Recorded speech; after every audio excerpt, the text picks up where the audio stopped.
Good morning and welcome to this Accounting Web webinar in association with Nest Corporation. I'm Robert Lovell and the title of the session today is How to Make Automatic Enrollment Work when Using Nest. So during this webinar we're going to be focusing specifically on what you can do as an accountant to get to help get your clients through auto-enrollment with Nest. It should be a really interesting webinar. We've got hundreds of thousands of businesses hitting their staging dates in the next quarter and going forwards. So accountants must be ready really to help their clients with their auto-enrollment process. Knowing what Nest has to offer as well will be absolutely essential going forward. So small and micro businesses are hitting their staging dates from now. We know that many will be turning to their accountant or advisor for guidance during that process. So it's absolutely vital that the professional is properly prepared. Most accountants would agree that it's likely there'll be some involvement. Some of their clients will complete their AE journey with Nest. So the purpose of this webinar today is to really find out about how you can work most effectively with Nest, if that's one of the options that you want to take your clients through.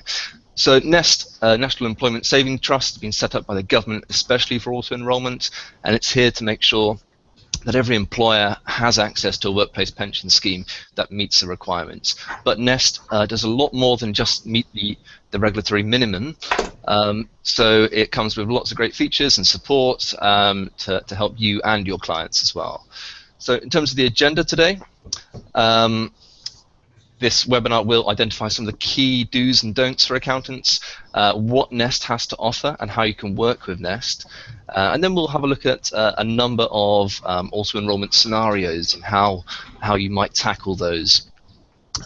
We do encourage it's an interactive webinar. We encourage your comments and feedback. If you've got any comments, add them to the Cover It live chat that we've got going on, and there'll be an opportunity at the end also for a Q&A session where we will be able to address some of those queries.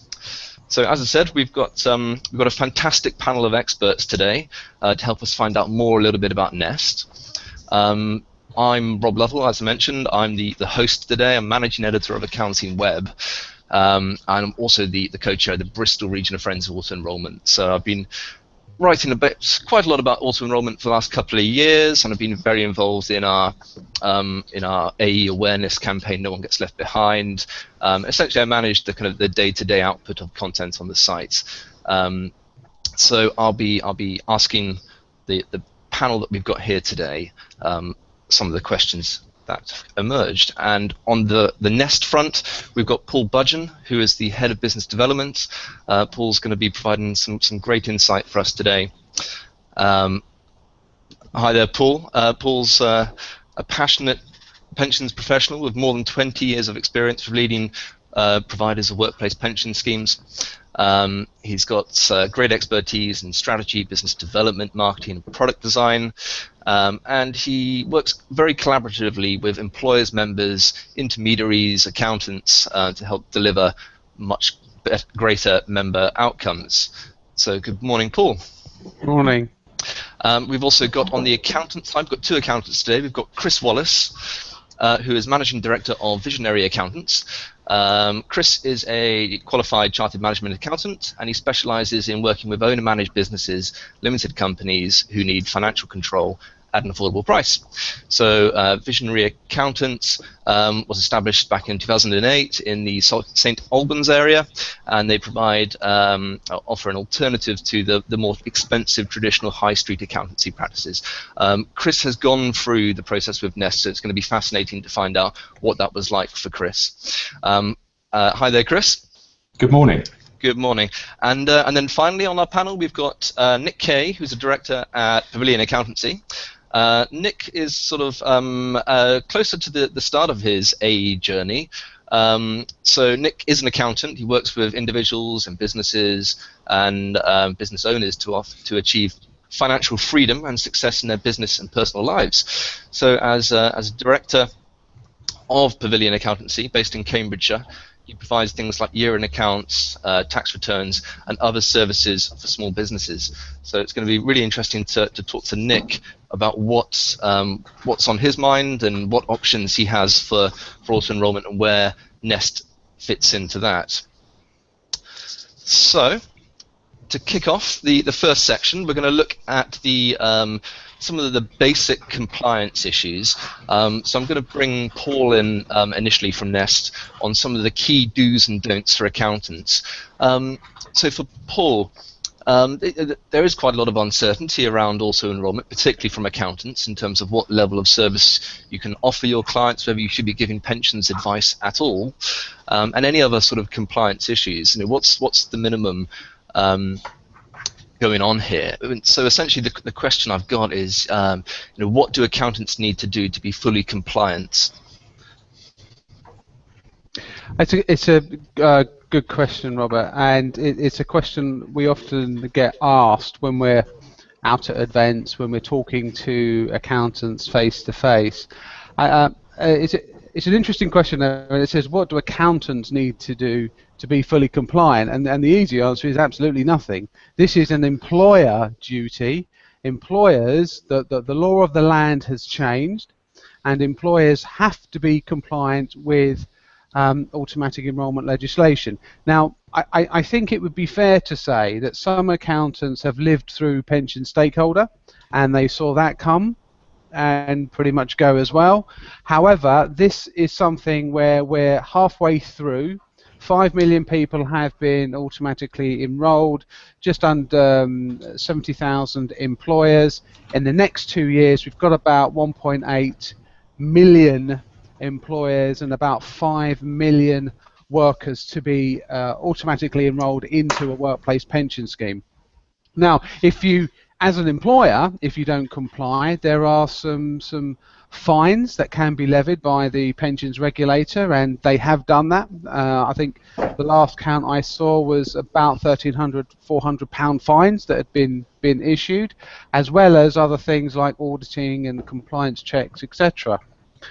But what I'd really kind of like to land with you and with the audience today is we carried out a bit of research with micro and small employers, and they were telling us that about 75% of them are going to want some form of help and support, and of that 75%, just about 65 said that the first person they were going to pick up the phone to was their accountant.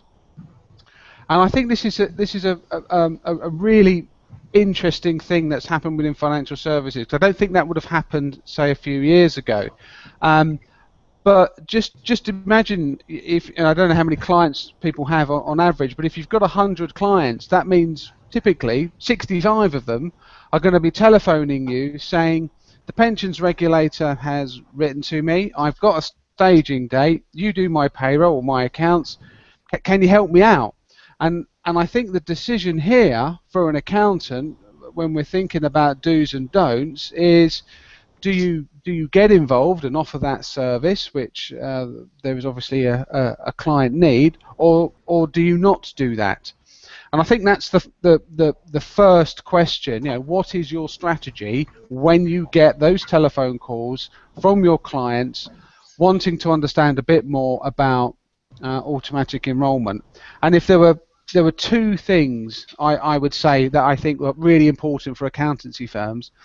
Firstly is be very, very clear once you've decided what your strategy is, but be very clear as to your boundaries around advice, financial advice.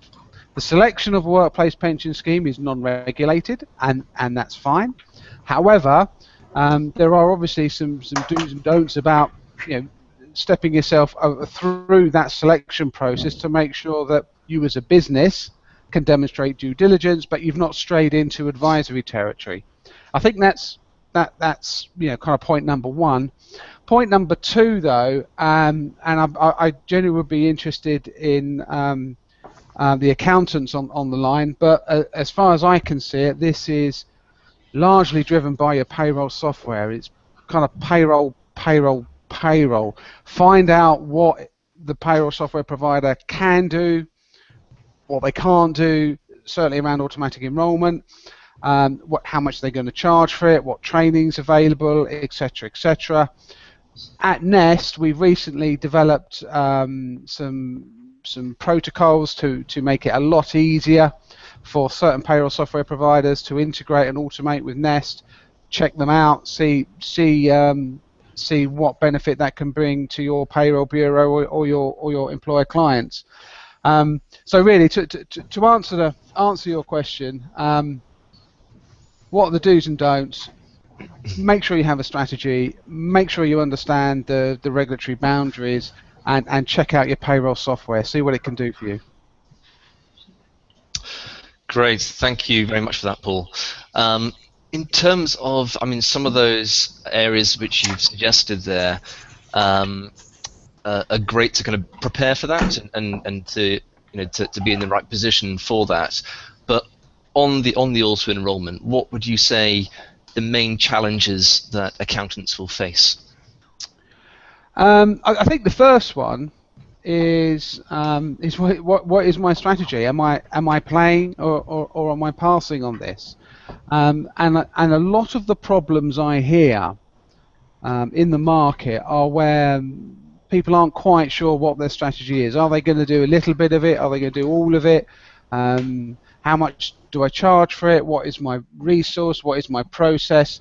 And I really would urge everybody just to be really clear what it is you do, what it is you don't do, and that it's priced accordingly. And a really good starting place, I think, is what's my knowledge level? What are my skill levels? Where can I add value? You understand your clients, you understand your skill set, you are best placed to decide what that strategy is. But I would be the key challenge there is to be really clear to your clients about what it is you can do. The second point I would say is that you've got I would suggest a kind of supplier issue. The supplier of payroll software, the supplier of advice, if that's a route you're going down, a supplier of pension schemes, and when it could be possible that you have 20 clients all staging at the same month, that's a significant piece of work, and you're going to have to rely upon your suppliers to enable you to bring that strategy to life. So I would think long and hard about what is it I'm going to do for my clients, how do I add value, and how can I deliver that in? Who are my suppliers? What are the ones I can trust? Which ones do I know are going to help me out? Mm. Thank you, Paul. I'd just like to bring in Chris there, if possible. Obviously, you've been through the AE process already, and what were some of the main things that you were doing to kind of prepare yourself or prepare your firm for coming up with a solution for your clients? So our journey chimes a lot with quite a few of the issues that Paul's already mentioned. In a way, we kind of got into auto-enrollment a bit early, if that's possible, and then found that the ground was moving, the landscape was changing so quickly, it was almost impossible to keep up. And if you go back a couple of years, it was the discussions were all around middleware and providers trying to develop software to solve this problem. Now it's pretty much an off-the-shelf payroll solution. So we partnered with an IFA firm back in 2013. We started shouting about this in 2014, and it fell on deaf ears really with employers. We've kind of been waiting for it to drop down and reach that market of small and micro employers, so that we can really get stuck into it, which it is doing now. But along that journey, as I say, so much has changed that now we're in a position that we can be very, very clear on what our proposition is. There's great information out there. The pension regulator provides a lot of very good information on the website. It's very step by step. you can be involved as much or as little as you like. I personally don't quite understand the concept of a general practice not being involved in auto enrolment. It's kind of, it's part of your duty of care to your clients, and I think accountants should be involved in it. In fact, they must be, and they are the key advisor now, because the IFA market is going to find it increasingly difficult to make money out of this, so they're going to be pulling out of it as it drops to micro-employers. And the solution is going to look increasingly obvious where you're employing 1 or 2 or even 5 people. So yeah, in terms of proposition, we look at it in 2 stages really. The actual staging for the employer, and that again can be broken down into component parts, and you can offer, I mean, we offer 3 levels of service, so it can be light touch, where they do most of the work, through to we do the whole staging process for them. The only bit within that I'd be really careful about, and Paul touched on that, was in giving advice about pensions. Now I know, and I've been to lots of seminars and discussions on this, that it looks like accountants are relatively risk-free.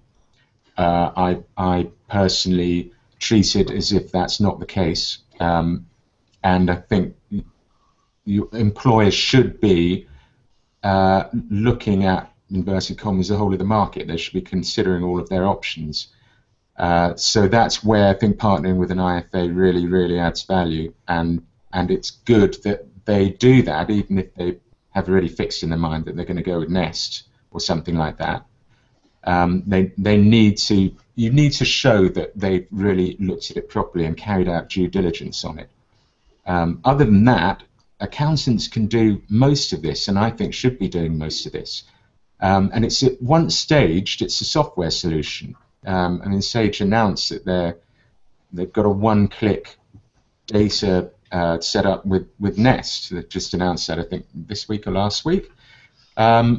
So it's very simple, but the key there is that, from our point of view, data integrity is absolutely critical, and we won't do auto enrollment assessment if we're not doing the payroll. Sounds great, thank you, Chris. And just a quick word from Nick, in terms of what you've been doing to prepare for this. Have you been to kind of any events? Have you been reading up on the subject matter yourself? Yes, I have, Rob. So at the moment, it's basically been a data gathering exercise. So trying to find out what solutions are out there, what processes people suggest, the things we can do, the things we can't do, etc. It's interesting to hear from Chris there. Obviously, a firm that's gone through the journey already. So I might be picking his brains later on. But yeah, for myself as a sole practitioner with a business that's relatively new, 20 clients, I can see that auto enrolment does have the possibility, if not implemented correctly, to actually become, or priced correctly as well, to become something that could be quite a big risk to my business. Great, thank you. And we're just going to move on to the next section now. Thanks for that, Nick, on what Nest can do for accountants. So just going to ask Paul to really talk a little bit about the Nest brand, and a bit about what Nest can actually do for accountants. Yeah, thanks, Robert. So I think it's worth just taking kind of a big overview on this one. Nest is a high-quality master trust and free for employers to use, and we were set up with scale in mind, with what we're looking at in the next 2 or 3 years. The way that we've been set up was all geared towards this. We are the only pension scheme in the United Kingdom to operate what we would call a public service obligation. What does that mean? That means that any employer that wants to use us can do. We have no underwriting criteria, as it were. We're a digital scheme, so there's no paper. Employers just register, accept our terms and conditions, and they can set an employer account up for them. I would stress, though, there are quite considerable bits that Nest doesn't do. We do all the hard bit, like accepting contributions, like investing them, like doing things such as being open 24/7 and being digital. But there is still quite a bit that employers will need to do on top of that. And I think you can see a slide at the moment that shows the typical employer journey. And if we start from the left-hand side, every employer is going to want to know what the regulations, how does this impact my business, and what do I do? On top of that, they have to select a pension scheme. Now, that is an amount of work that employers can do themselves. However, I do think it's a really good way that business advisors can help their clients. Nest doesn't do the statutory communications. Every employer will have to write to their workers and say, you're going to be automatically enrolled into a pension scheme. Again, I would check out your payroll software. A lot of them do the statutory comms within their own software, and then as we go through the journey and an employer has staged, we go into the right-hand side, which is all about the setup, the monthly contributions, and the compliance issues. Now, the very simple employers, monthly paid, not huge changes in salary. This will be really, really straightforward. It will be no different from RTI, no different from a PAYE and things like that. And this is why we say, it's your payroll software doing the processing. At the top of that box there, you'll see something called Nest Connect, and this is the way that Nest can help accountants and intermediaries with whatever client proposition that they intend to take to market.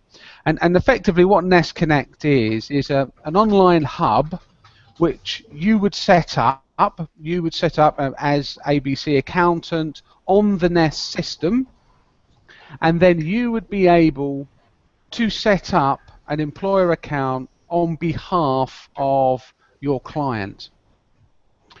Now, once you've done that, effectively all the employer would need to do is to go online, register with Nest, accept our terms and conditions, and they're away. It's a 2-3 minute job.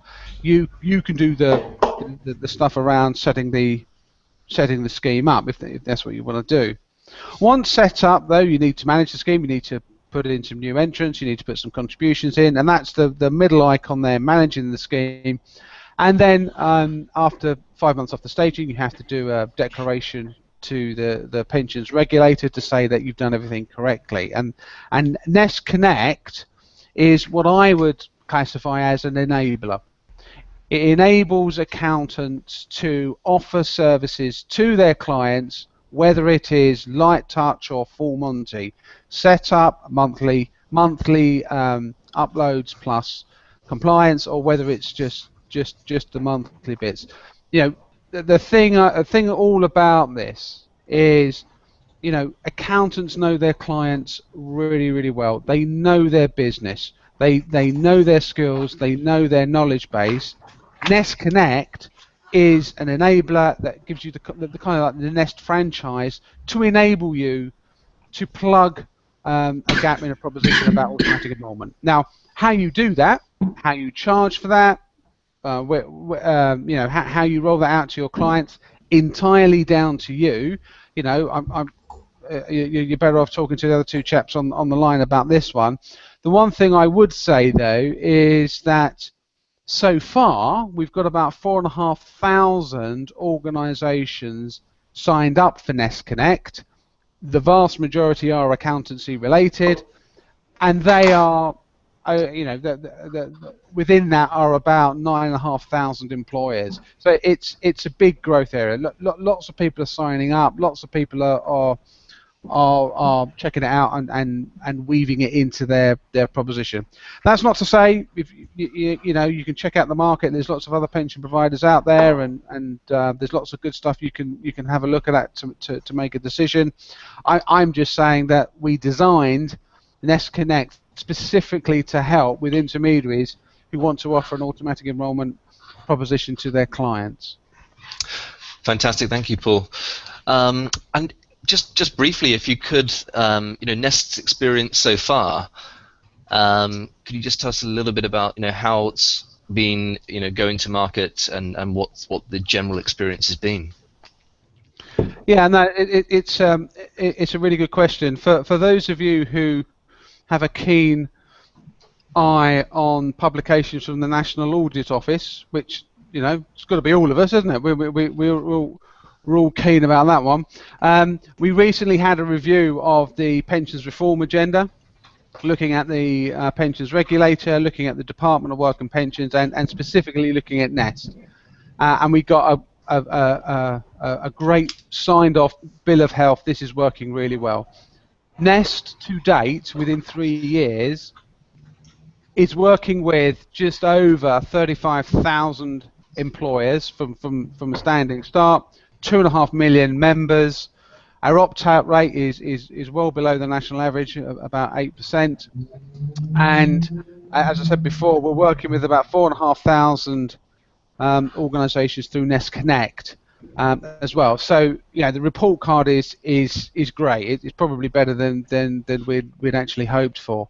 But I do see kind of, you know, the next 6 months is going to be our real test, when we start to see 100,000 employers come on to the market for staging in the first 3 months. Fantastic, thank you, Paul. I just want to bring in the other two panelists here. I guess if we start with Chris, I'm just kind of curious, as you know, you had a look at your options, you were preparing for auto enrollment. You know, how did you come to decide on Nest, and how long did it really take you to get up to speed using Nest? Well, not very long at all, really. This whole thing, if you just park the pensions side of it, and I think it's the pensions element that is disconcerting accountants the most and is maybe putting them off, and I think it's a bit of a red herring. So if you put that to one side, this is really an admin exercise. It's very step by step. You can lead employers through it. The only real variables are the employees and assessing them, but they're very black and white rules about it. So if you read up on it and learn about it and know your stuff, it is an admin exercise. And Nest Connect is, I mean, it's a great product in terms of getting an employer set up. It's really very, very easy to use and very fast. It does everything. It spews out all the information in a PDF with a decision tree in it to tell you which letter goes to whom, and it really is painting by numbers. So there's nothing really to be worried about in that. Obviously, I'd be delighted if accountants stayed out of the market. It'd be great for us, but there's no reason to be worried about it. I think just be sensible about the pension side of it. And we've done bits and pieces with Nest, and I got to know them better after talking at a money marketing seminar. So yeah, we've been working with them, but as I say, we have to stay agnostic on it. And even though I like Nest Connect and it makes life very easy for me, I'm not shoehorning clients into it. So I still think you need to make sure you consider all the options so that the employer can be shown to have made the decision themselves. But yeah, no, it's a great product. It really works well.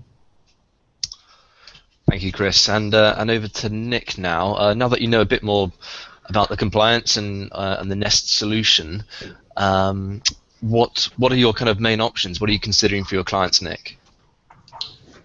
Well, I think the biggest concern for me in terms of providing the service, the ongoing service to my customers, is it's the admin involved really in terms of if they choose Nest or if they choose another pension provider, and you've got different customers with different pension providers. I'd be just interested to find out the sort of admin that's involved in that, if Chris can perhaps help out on that at all. I don't know if he's had any experience of that.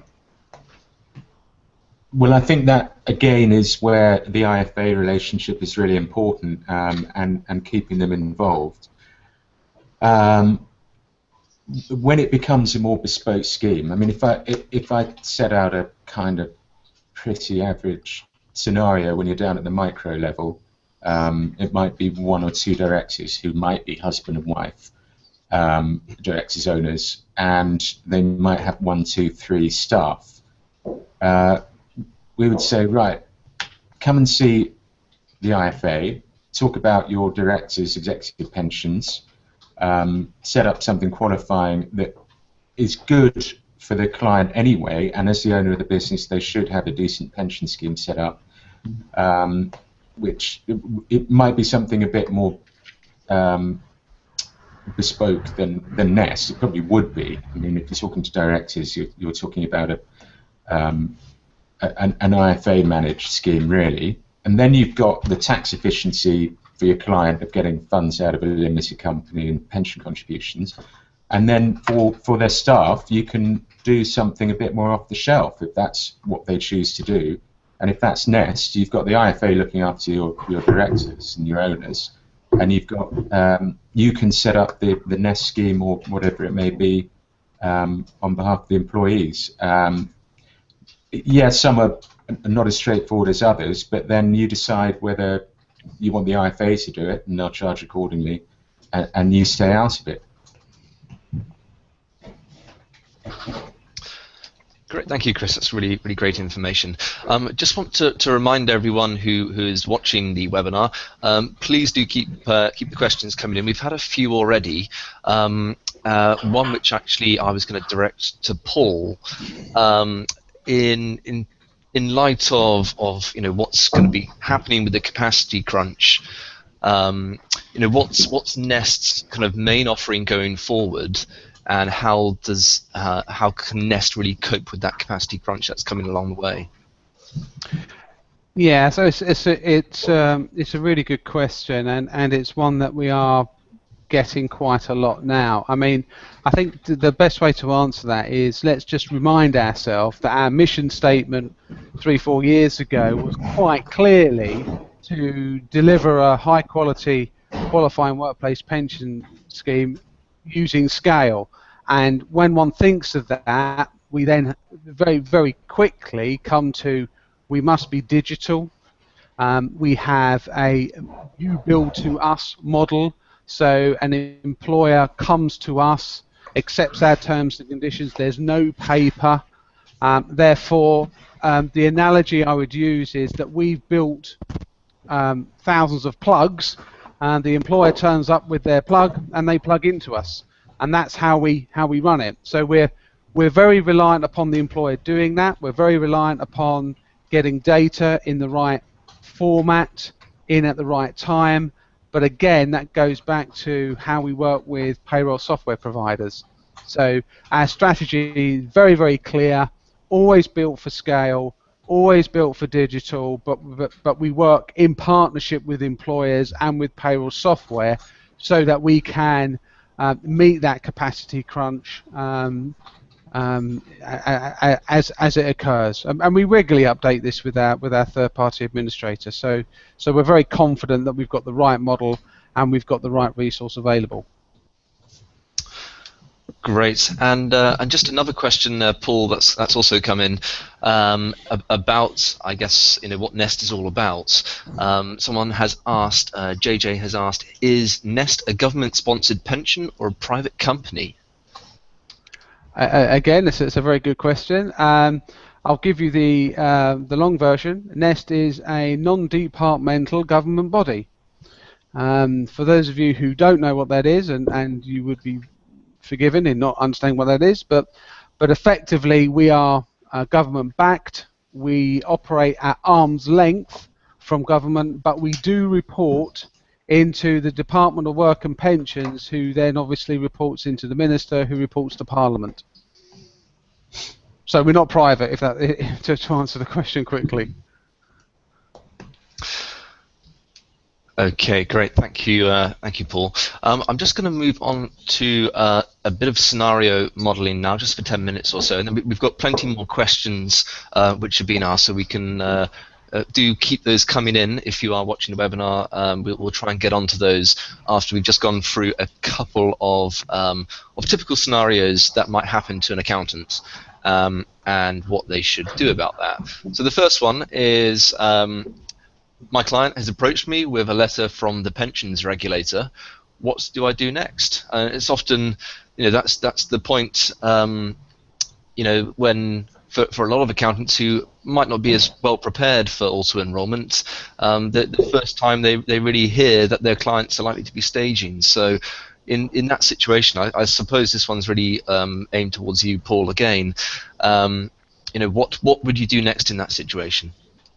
I'd actually say it's probably one for Chris, actually, having been in the thick of this. I just before I hand over to Chris, though, I would say that just to be aware, there's two things going on at the moment. Firstly, the regulator is writing to every single employer in the United Kingdom, confirming what their staging date is and reminding them that they've got to do that.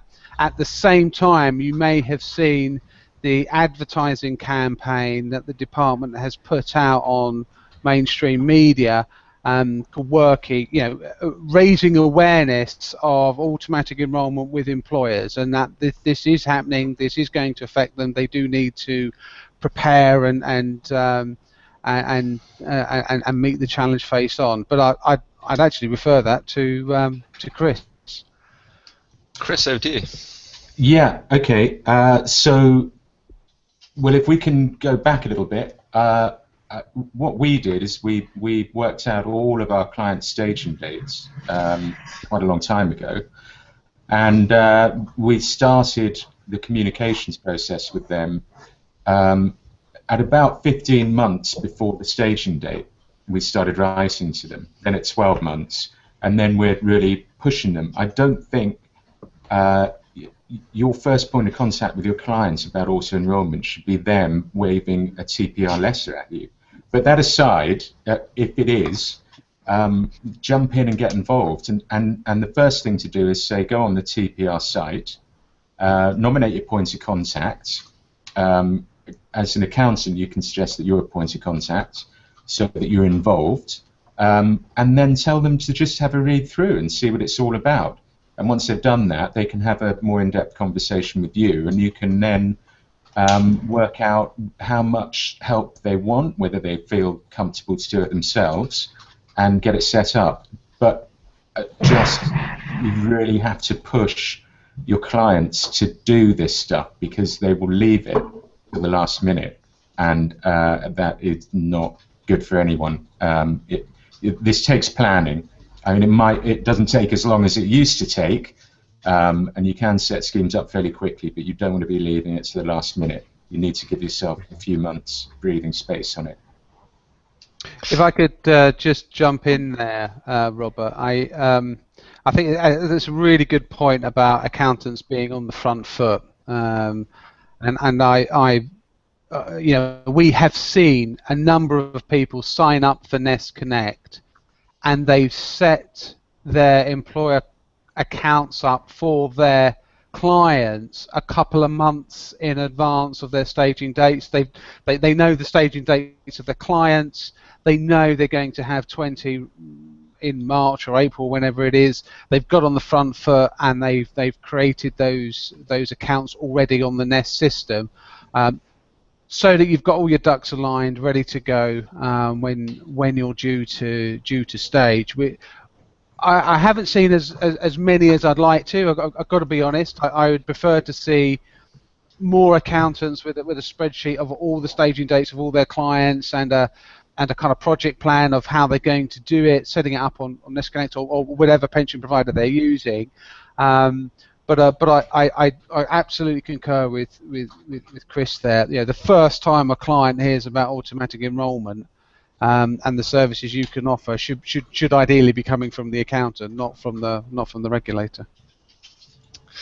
Thank you. Sorry, can I just make another quick point on that? Sure. Just from the commercial aspect for an accountant, you can if it's going to be Nest, for example, for your client, you can set them up on Nest Connect maybe 12 months before they need the scheme, and you're involved. They're ready to go. They can relax a bit. And no one else is going to come in and interfere with that relationship. So I think you can't be involved too early, and it's good to be ready to go, and then you've got credibility. Absolutely, and Nick, I know that you've got quite a few micro business clients. We've actually had a question as well from one of the Accountant Web members about micro business clients who aren't staging yet. How prepared are you for those micro businesses, Nick, and what are you doing around that? Well, as Chris just mentioned, I think it's very important to speak to them now, make them aware, tell them that we're here to help them out. I don't think as a firm you can say you're here to make business owners' lives more enjoyable and then turn around and say, oh, you're not helping with auto enrolment. So as Paul said, get on the front foot, and there's also, I think there's, just to expand on that, there's a question that's come in regarding is it a gateway product to more services? Well, yeah, obviously if they're not a payroll client at the moment, then offering to help them with auto enrolment, they can become a payroll client. So I think it's a great opportunity in that respect. Great. And do you sort of see it in the same way, Chris, in terms of being a kind of gateway product to more services? Completely. We won't do auto enrolment if we're not doing the payroll, and that's because we need the assurance of data integrity, because it all comes out of the payroll software when it's ongoing. So I mean, that's point one, and point two is that, as accountants know, payroll it's not a great service in terms of profitability. It's been driven down in value by large payroll bureaus. So auto enrolment is a chance to beef up the payroll department, add value, and for an accountant to get more value out of it. So and then it's a foot in the door to other services. It's definitely a gateway. Great, thank you, Chris. And a related point here from another question from the audience.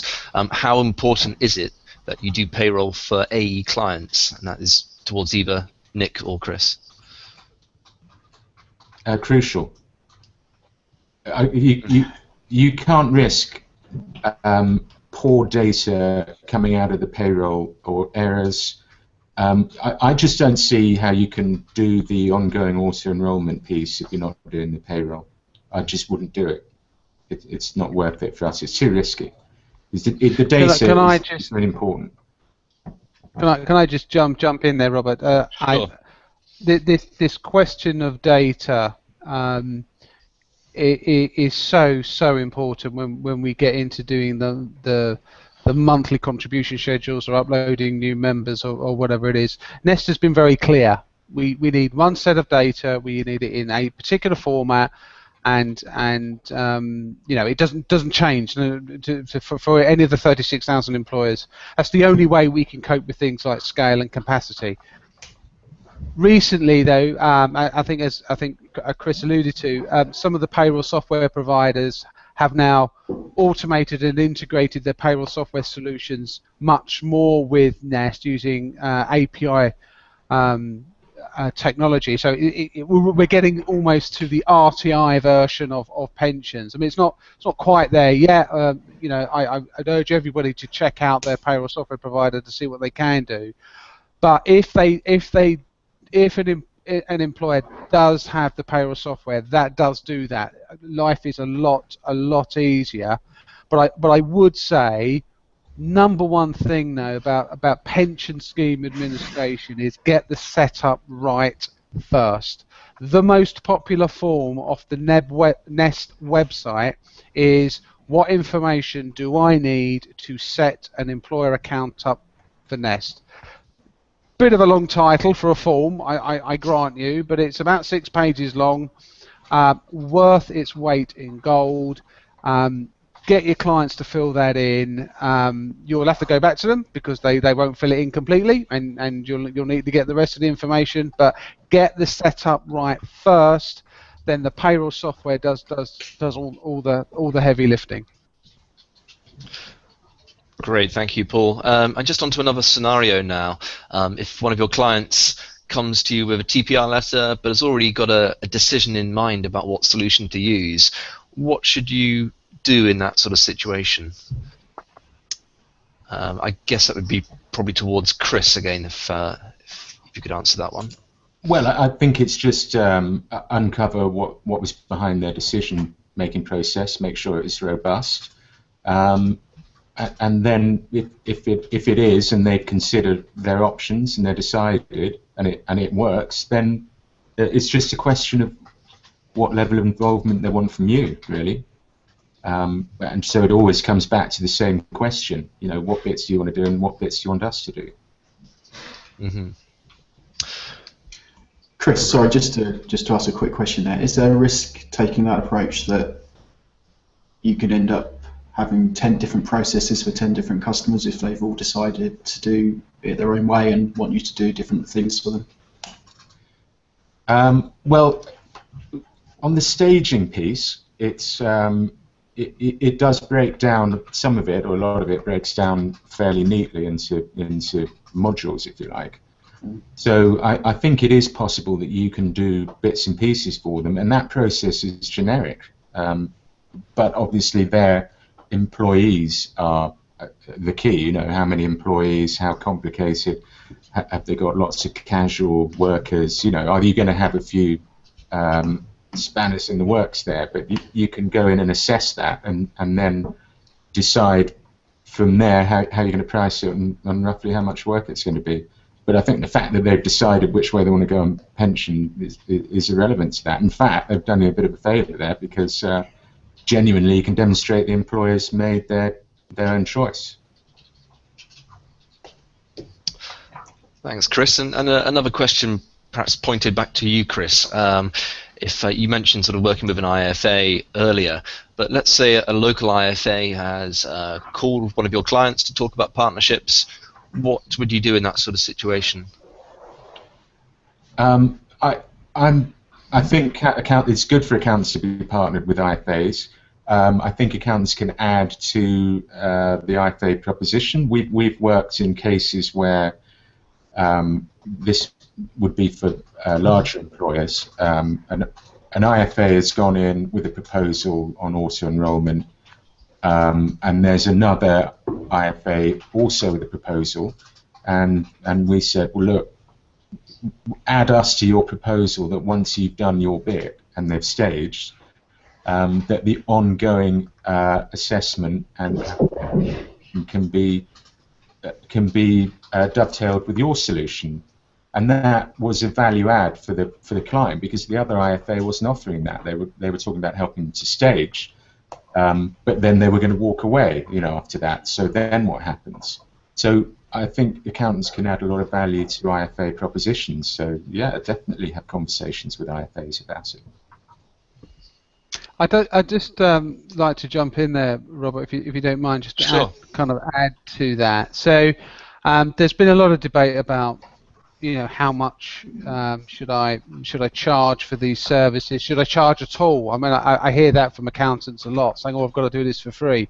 Let's just remind ourselves that this, you know, this has changed. This is a new market. The compliance to automatic enrolment is not a nice to. You have to do this, or the regulator will fine you.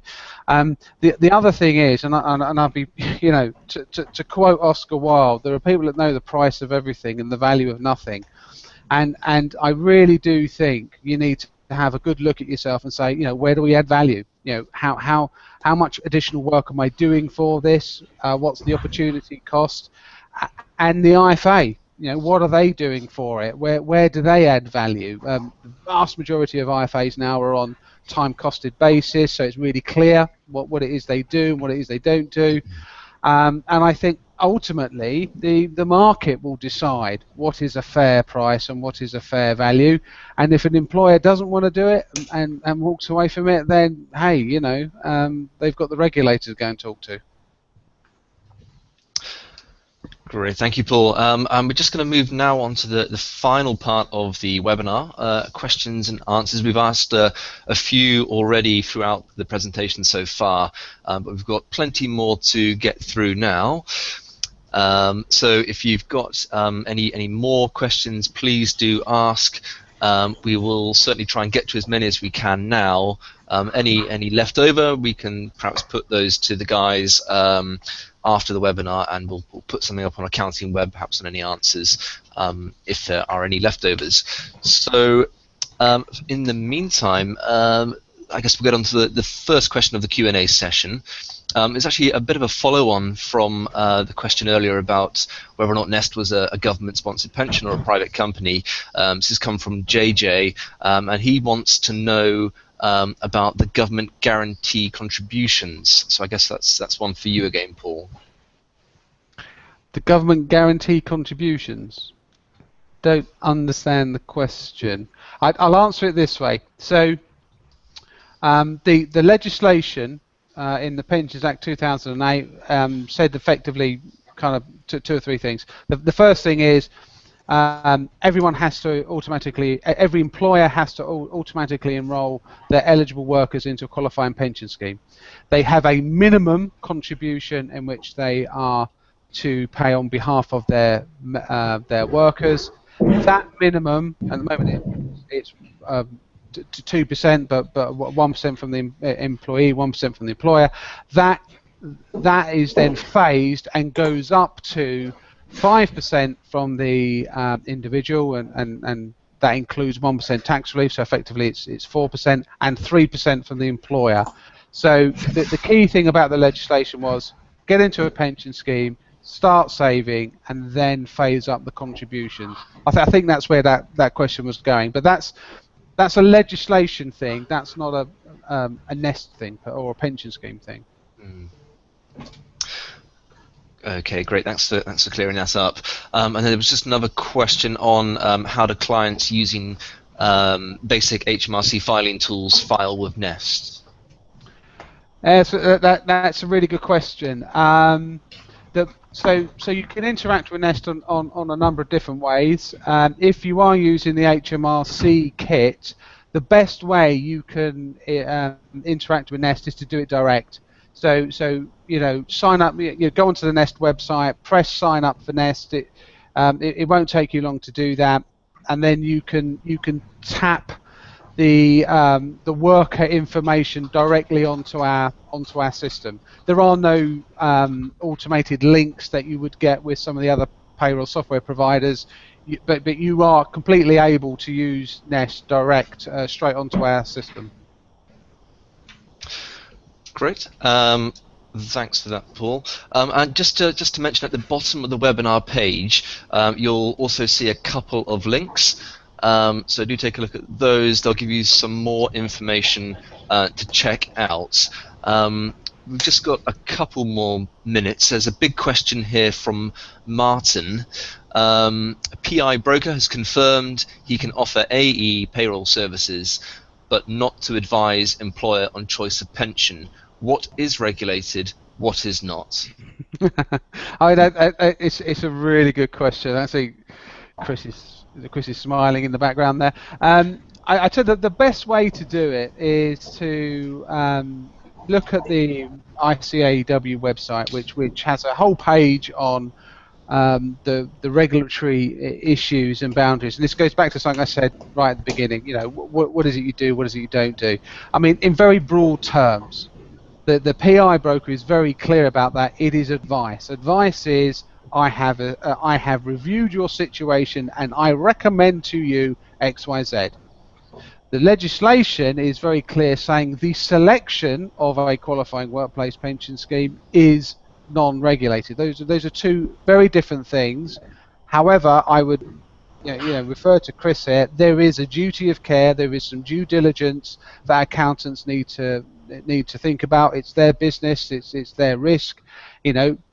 How do you best strike the balance between the two?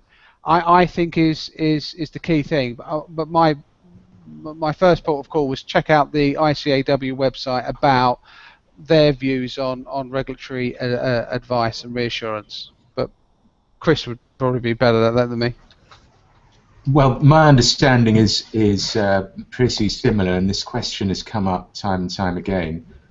And it seems that accountants are able to suggest schemes for employers, but it just doesn't feel right to me. It feels like regulated advice, and I don't want to be in a position where in 3 years' time, because there's been so much change in auto-enrolment over the past 3 years, who knows where we'll be in the next 3 years, and I don't want an employer coming back to me because a scheme has failed or it's not delivered or the charges have gone up dramatically and you told me to go into that scheme and now it's not doing what it was doing. So for us, we just stay out of it. It's just the safest thing to do.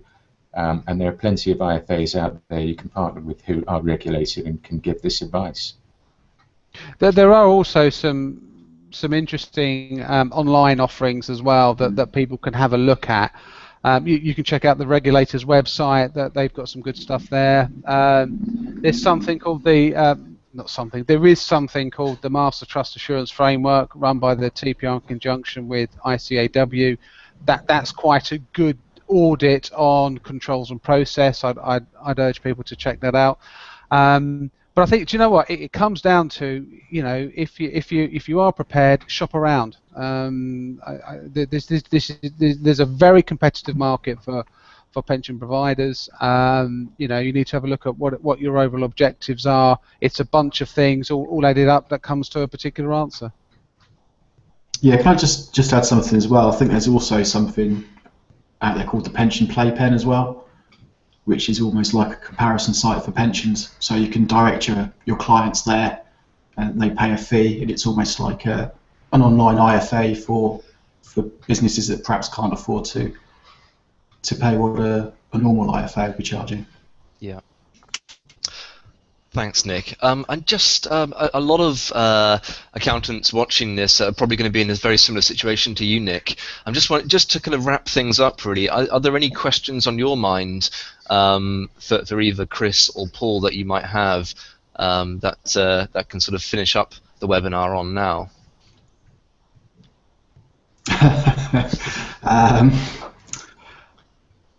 I guess that there are probably a lot of questions, but I think from the perspective of a smaller accountancy business like my own, it's just a case of, I think, just to reiterate what both Paul and Chris have said, is understand what needs to be done, identify where you can help, where you can't help, and then make sure that you put the processes in place to serve your customer correctly.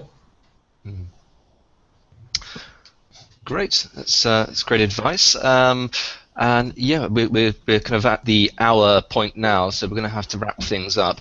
Just to mention one more time that there are more information links at the bottom of the page, so take a look at those. And I would just like to finish up by thanking all the panelists today for their really informative and insightful comments. So thank you, Chris, Paul, and Nick. Thank you. Thanks. Thank you.